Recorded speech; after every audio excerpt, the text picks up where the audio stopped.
We got yet another new NFL rule change on Tuesday, and it is one that will directly impact many players around the NFL, and that includes Dallas Cowboys wide receiver and return specialist KaVontae Turpin. It's a topic that we have visited several times here on Primetime, but we need to do it again since there is a new rule that could heavily impact how things happen in the NFL moving forward. So we will dive into it tonight. We will also talk about Brandon McManus being released from the Denver Broncos and how that impacts the Cowboys because they are talking to somebody over there in Denver that might be signed. And it is Tuesday, so that means it is time for the one cool thing of the week. So we've got a fun show ahead of us tonight. Thank you for being here. Without any further ado, let's get this started. Here we go.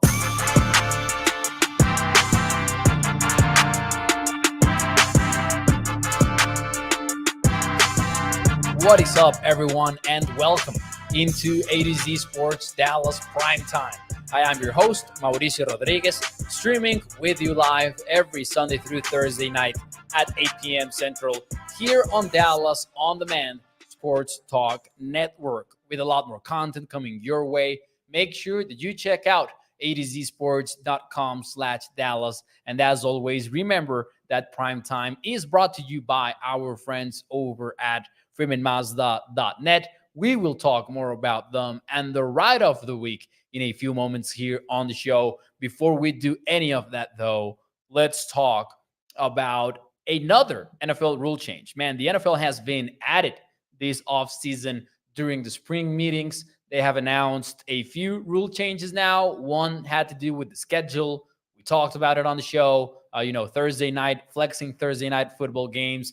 We also talked about the emergency quarterback rule earlier in the week. Tonight, we will talk about one that is a very big blow to special teams around the NFL, and specifically against kickoff returns. I think it is a rule that will heavily impact how teams address their respective kickoff units. And I think it's one that also puts some players at more risk, at an increased risk of not making the roster, because every time the NFL is making special teams, especially those return plays, a little bit less valuable. And we'll get into why I think that. We'll get into some numbers as well. But essentially, the rule is, and for those of you who maybe have not heard about it just yet, maybe you're tuning into Prime Time, catching up with the NFL news.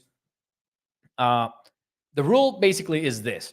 If you fair catch a kickoff, we're talking about kickoffs here specifically, the ball will be placed at your own 25-yard line. So you can fair catch it at the 10, you can fair catch it at the 5, at the 15, at the 20, at the 24, and you'll get the football placed at the 25-yard line after the kickoff. So that's essentially the same as the college football rule. My question from me to you, just to get started here, do you like or dislike the rule change?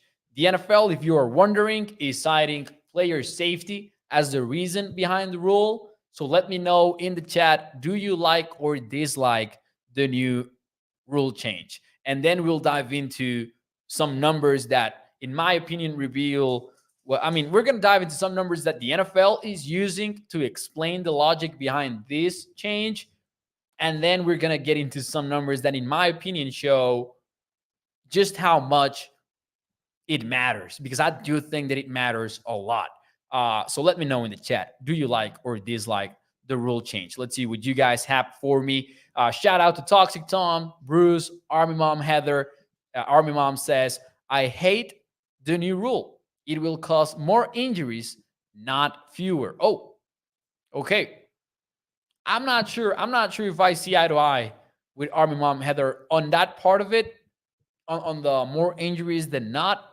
But I have seen that argument float around social media, and we're going to get into that too here in a few moments. Gregory says, this is absolutely ridiculous. This will get returners killed, says Gregory. Toxic Tom says, I get why the NFL is doing it, though. player safety continues to be a heated and expensive topic. You will see less fair catches, thus more injuries and risk hated. I think you will see more fair catches. Catherine says dislike for Germa, dislike for Federico, for Federico Salinas. Mo, you can fair catch it anywhere on the field, and it's at the 25.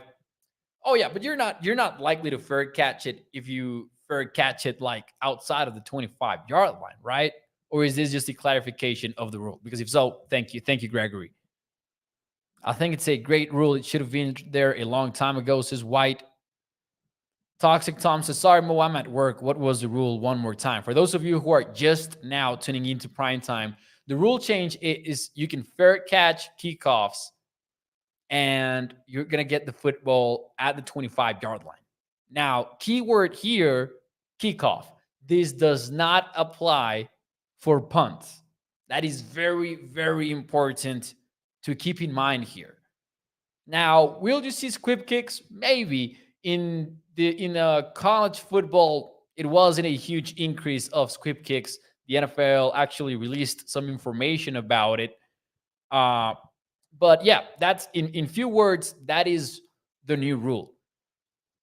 I wouldn't put too much weight on attempts that, end up landing outside of the returning teams 25-yard line and that being taken back to the 25-yard line.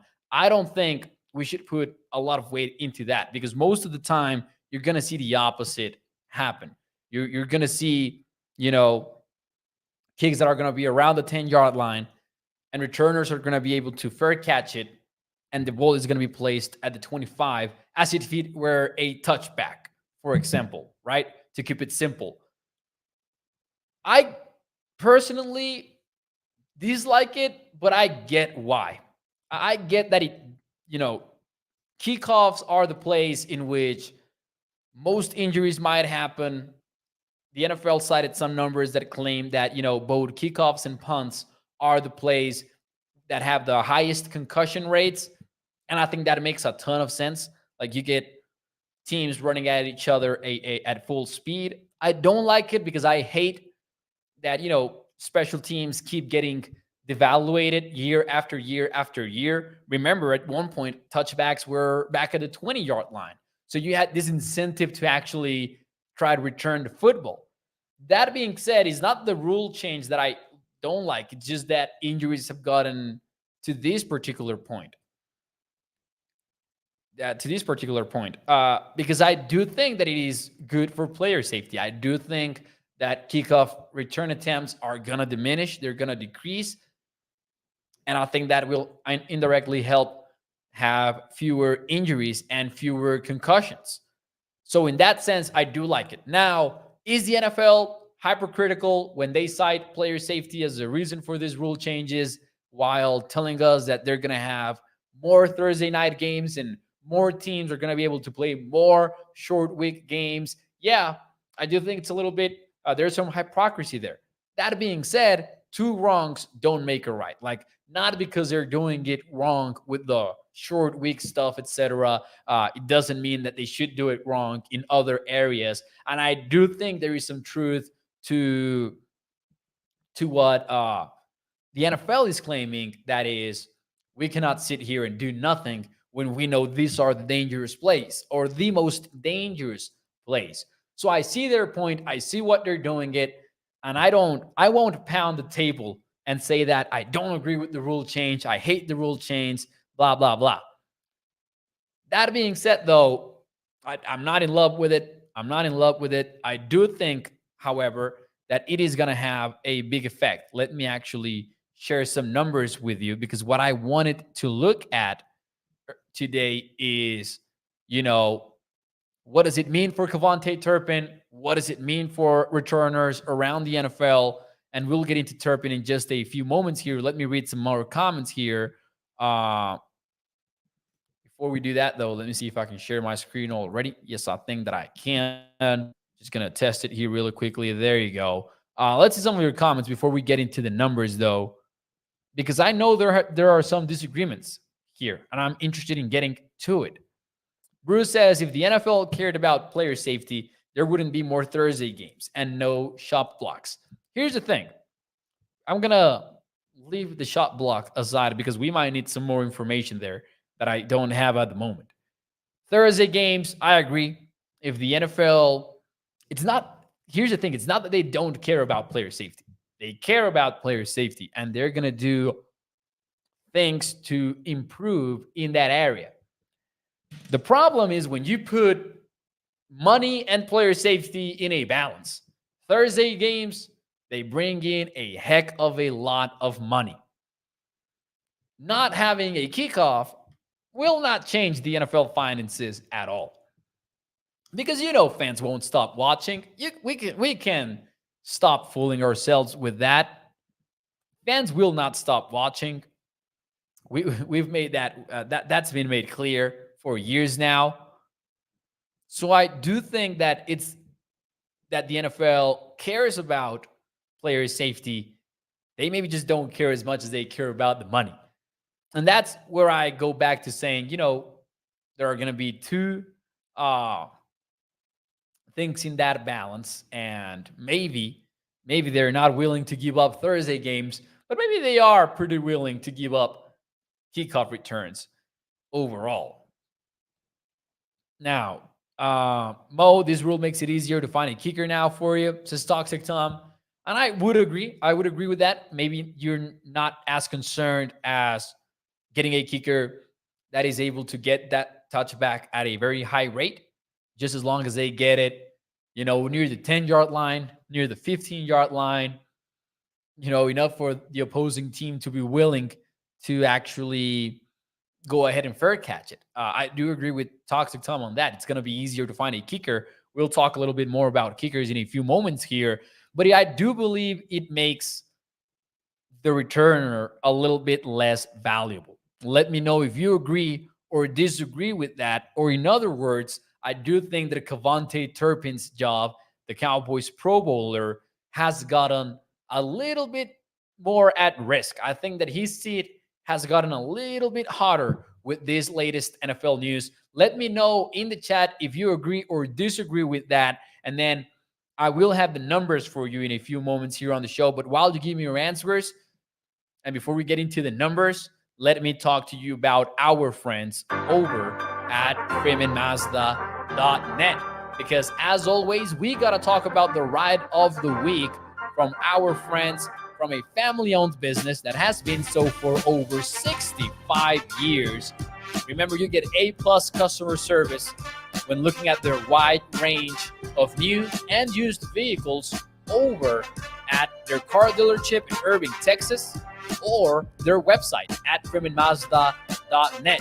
In there, you can see all of their cars. You can see the features of each vehicle.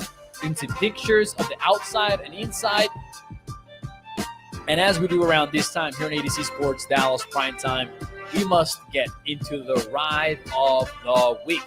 In this case, it is the 2024 Mazda CX-90 2.5 Premium Plus all-wheel drive. And yes, this is a plug-in hybrid electric vehicle. It starts at $58,475. All-wheel drive. It's got a high Wi-Fi hotspot. It's got third row sitting. It's got a sunroof and rear air conditioning. You can check out the premium plug-in hybrid electric vehicle over at FreemanMazda.net. That being said, do you agree or disagree that returners are going to be a little bit more at risk and that KaVontae Turpin is quite hot right now?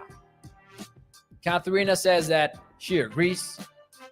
Toxic Tom says, yep, his high share is hot now. And he takes a shot at his height. Mo, how does this work on onside kicks? Is Gregory? Yeah, you cannot fair catch an onside kick, I don't think. I'm not sure about the official wording, but no, it won't have an impact on onside kicks. Let me see if I can get the official wording on it. I can say with confidence, though, that do not expect it to impact onside kicks. Definitely agree, says Lance. I heard that every special teams coach voted against that rule, says Mark Aaron. Yeah, they did. Of course they did, man. Coaches are football people. They want, at the end of the day, to find a winning edge for their team. I do agree with the fact that, Turpin becomes more expendable, as Bruce says. I do think that his seat gets a little bit warmer. He can still get in a situation in which he proves to the Cowboys that he's good enough in punt returns for him to stick around. The Cowboys were the sixth best team in DVOA in punt returns last season, so that definitely does matter. But look at the numbers that I went through over at Pro Football Reference earlier today. This could have been a great segment for the Freeman Mazda stat of the week, but I guess that I still have to figure that out tomorrow. But here is a stat for you. The Dallas Cowboys in 2022 had 80 drives that started with a kickoff.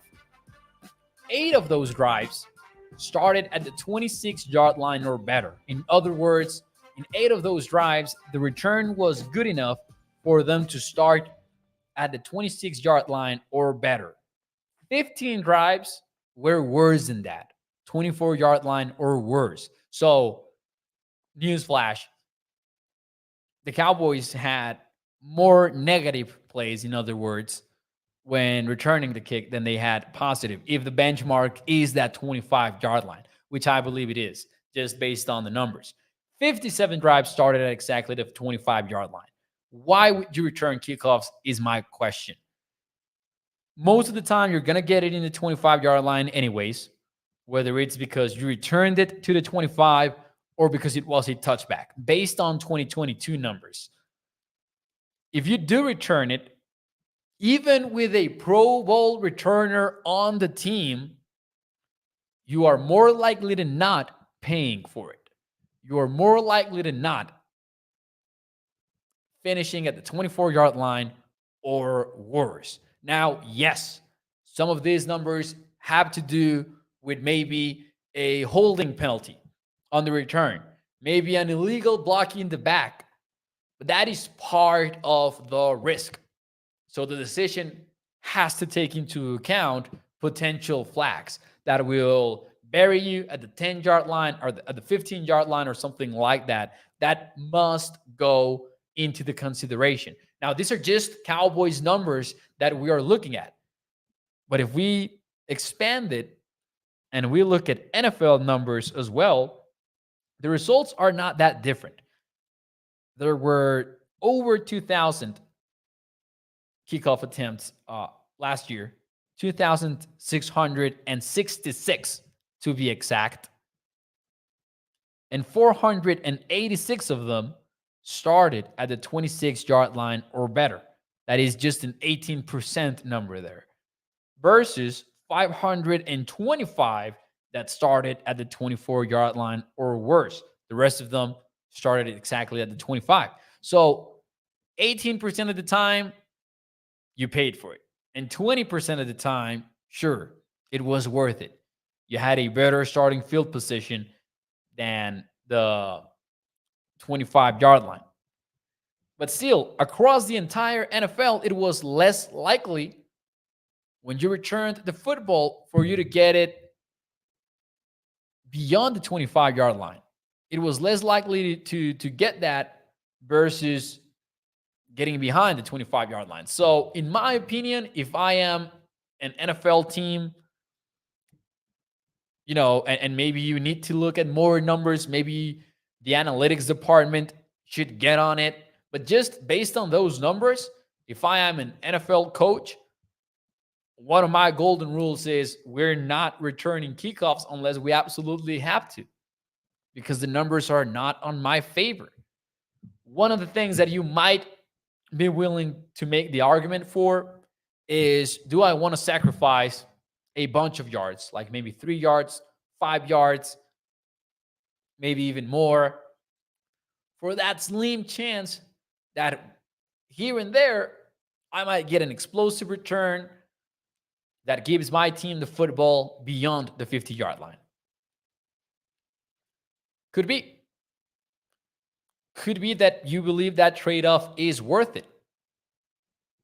I kind of wonder about it, though, considering 10% of the Cowboys' drives that started with a kickoff had a better field position than the 25-yard line. Only 10%. Is that enough for me to be willing to sacrifice some other drives and some yards in pretty much every drive that I do return it? It's interesting. It's interesting.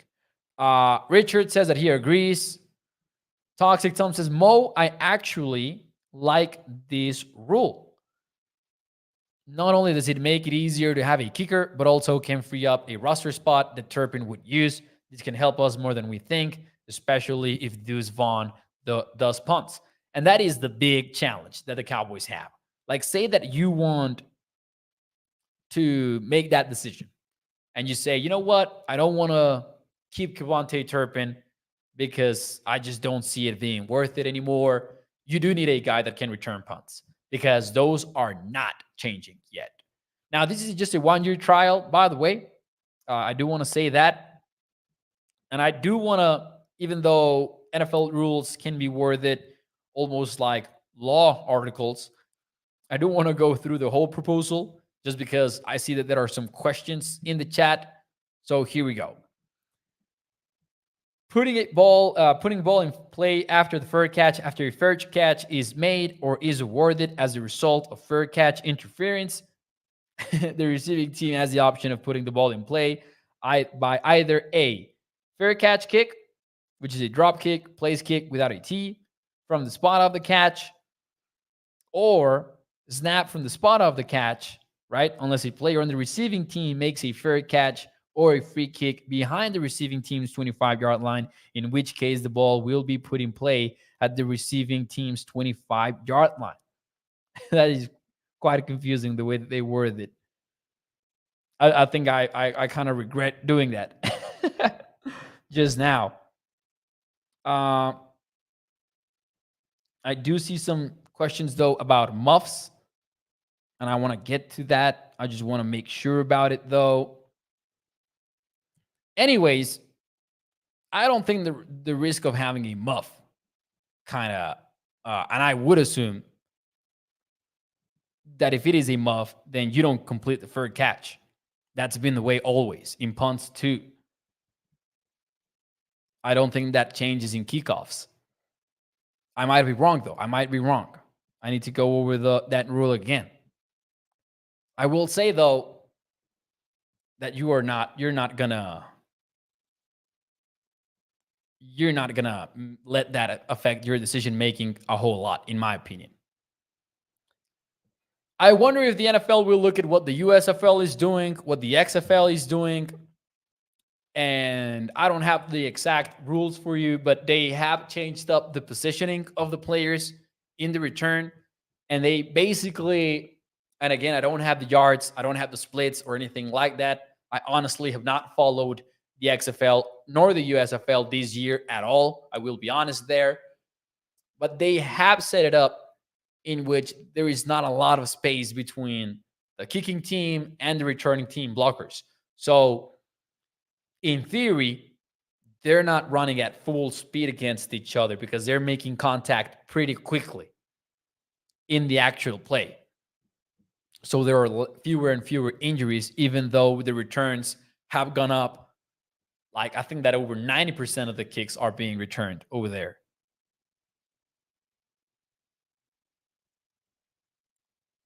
Mark Aaron says, I heard today that if you muff the kick on a fair catch, then you cannot return it and it doesn't go to the 25. That is pretty smart, in my opinion. Like, if you're going to implement this rule, the team should not be rewarded for muffing the kick. So I do think that it shouldn't go to the 25-yard line. And I get that if you muff, maybe I don't like that the kicking team does not have the chance to recover it. But still, I would have to look at the numbers because I'm guessing that it is highly unlikely for that to happen in a kickoff as opposed to a punt, which is it is very likely that the kicking team is actually recovering the football, if that makes sense. But I'm not against that. I like that too. Not gonna lie.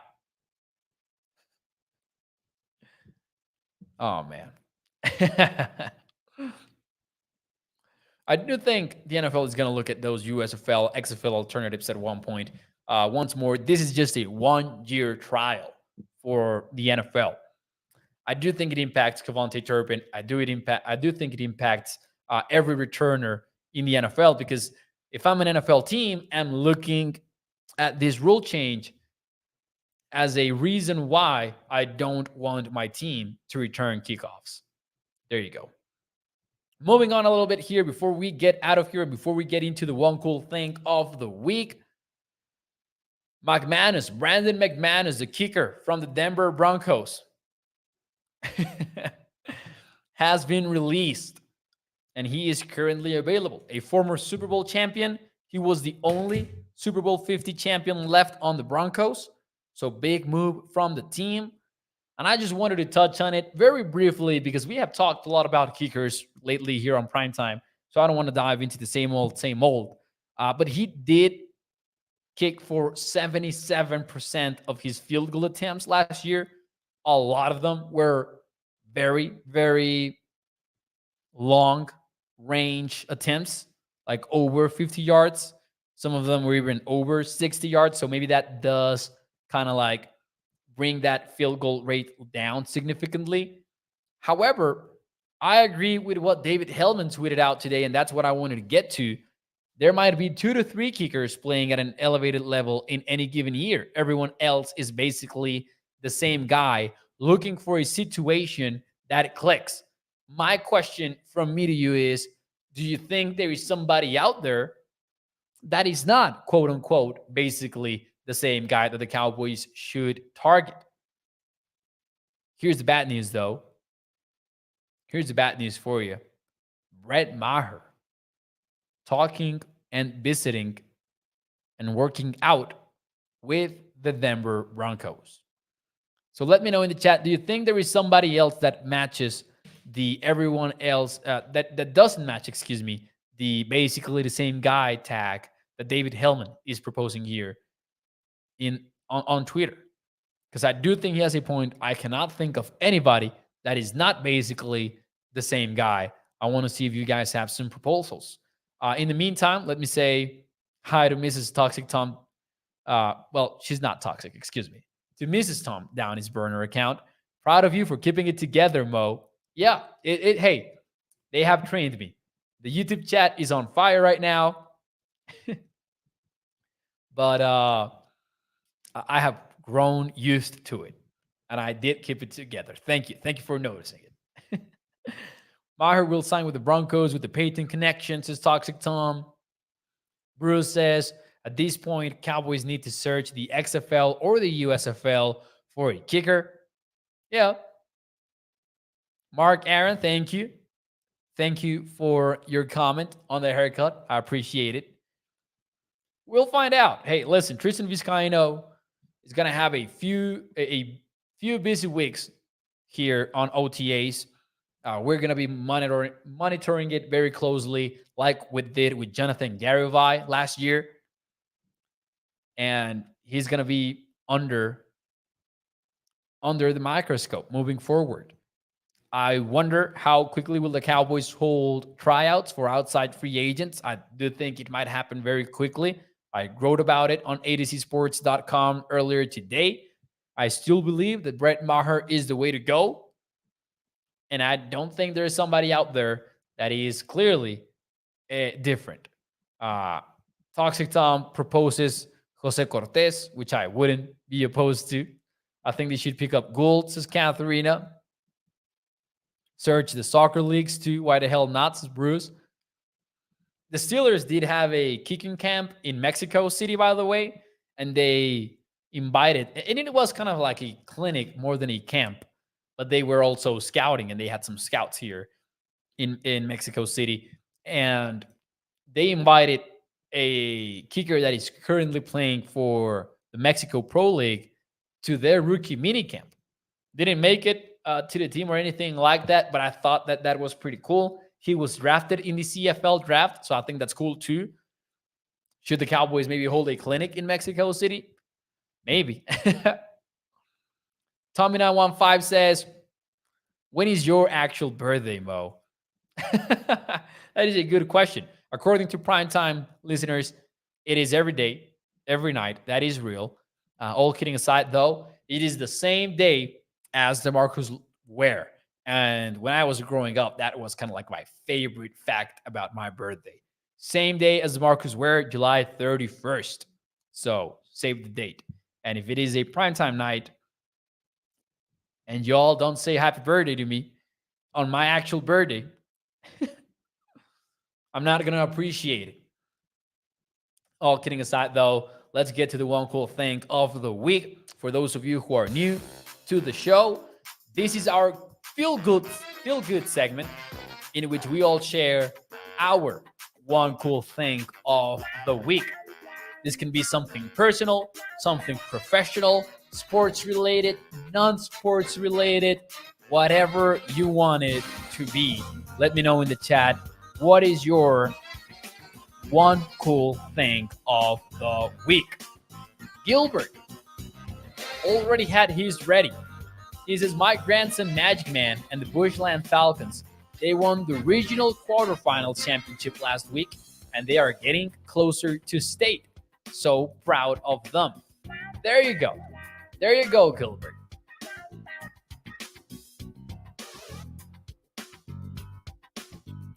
Toxic Tom and Mrs. Toxic. I said earlier tonight that Mrs. Tom was not toxic. She is toxic. They're perfect for one another from what I can see. Because Mrs. Tom is dropping this in the chat, and I've got to read it. Man, I don't want to read it. She says, my one cool thing, Des didn't catch it. Toxic Tom's one cool thing is, I'm divorcing my wife. I support that message. One cool thing is prom season, and I know you're ready. And I know you're ready for it, Mo, says Bruce. No, sir. No, sir, I am taken. Although it is Mrs. Mo's graduation month. No, June is going to be. So we're going to get a graduation party. Mrs. Mo is graduating college. For those of you who are new to the show, she is not really Mrs. yet. So they just call her like that here on the show. My granddaughter's last day of school is tomorrow. Then she's on summer break, says Katharina. That's cool. The Cowboys used to have a kicker. Oh yeah, Rafael Septien. Yes, sir, Germa. Yes, sir. Love it. One cool thing, today's Mo's 169th birthday. That's from Tommy915. All right. Lance Bell says, cool thing, tuning to see you. Lance Bell. Hey, thank you. I appreciate it. I'm now realizing that I have not shared my one cool thing with you. My one cool thing, and this is going to sound very, very geeky maybe, but I was a diehard gamer earlier in my life. And then as I grew up, I became a casual gamer. And then over the last few months, I have not played at all. Like I have not gamed at all. And, I wanted to change that. So I've been a little bit more intentional with my time. I'm using a calendar nowadays to get my days organized. And I'm finding that free time slot a little bit more frequently. And I'm happy about that. I am grateful with myself for that because I did need it. I did need more rest. And I'm getting it, and I'm playing a video game. I'm obsessed with it. It is not Zelda. I do not own a Nintendo Switch. Otherwise, it would be Zelda probably. This is just a random computer game called Doors Kickers 2. If you guys enjoyed strategy-type games, that is a pretty awesome game. So, yeah, I'm excited about that. Toxic Tom says, yet. I said yet. Yeah, man. Yeah. Cannot wait. Someday. All right. You're You're going crazy in the chat now. Thank you so much for tuning into the show. I appreciate it. That will be it for me tonight here on Prime Time. Do me a favor and hit the like button. Share the stream if you enjoy what you're watching. Do me a favor, hit the like button. That does me a big favor because that allows me to put this show in front of more and more Cowboys fans. So do me a favor, hit the thumbs up. Remember that Prime Time was brought to you by our friends over at FreemanMazda.net. And I will see you tomorrow, 8 p.m. Central. Muchísimas gracias. Hasta mañana. Bye-bye.